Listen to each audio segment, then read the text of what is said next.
పాకిస్తాన్కు గట్టి షాక్ ఇచ్చారు అమెరికా అధ్యక్షుడు డొనాల్డ్ ట్రంప్. తెలిసి చేశారో తెలియక చేశారో కానీ అమెరికా అధికారికంగా విడుదల చేసిన భారతదేశ మ్యాప్ ఇప్పుడు రెండు దేశాల మధ్య చర్చకు దారితీసింది. పాకిస్తాన్కు ఇబ్బందులను గురిచేసింది. దీనిపై పాకిస్తాన్ అభ్యంతరాలను సైతం వ్యక్తం చేయడం దీనికి ఉన్నత ప్రాధాన్యతను తెలియజేసినట్టయింది. భారత్ మ్యాప్ గురించి తమ అభ్యంతరాలను అమెరికాకు తెలియజేసినట్లు పాకిస్తాన్ వెల్లడించింది. అమెరికా భారత్ మధ్య $30 ట్రిలియన్ వాణిజ్య ఒప్పందం ప్రకటన సందర్భంగా ఆ దేశ వాణిజ్య ప్రతినిధి కార్యాలయం తన ఎక్స్ అకౌంట్లో ఈ మ్యాప్ను పోస్ట్ చేసింది. పాక్ ఆక్రమిత కాశ్మీర్ అక్సైచిన్లను భారత్లో అంతర్భాగంగా చూపించారు. సాధారణ మ్యాప్లో ఉండే ఈ రెండు ప్రాంతాల నియంత్రణ వాస్తవదీయ రేఖలు ఇందులో లేవు. అటు పిఓకో వద్ద కానీ ఇటు అక్సైచిన్ వద్ద కానీ ఎటువంటి సరిహద్దులు పొందపరచలేదు.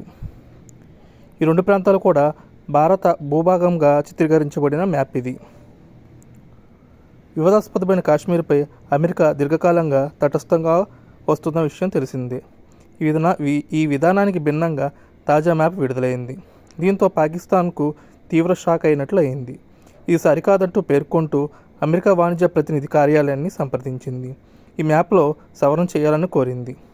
ఈ మ్యాప్ సరైనది కాదని తమ అభ్యంతరాలను అమెరికాకు తెలియజేశామని పాకిస్తాన్ విదేశాంగ మంత్రిత్వ శాఖ తహీర్ అందాబ్రీ తెలిపారు. ఈ మ్యాప్ విడుదలైన తర్వాత దీన్ని తొలగించినప్పటికీ భారత్తో డొనాల్డ్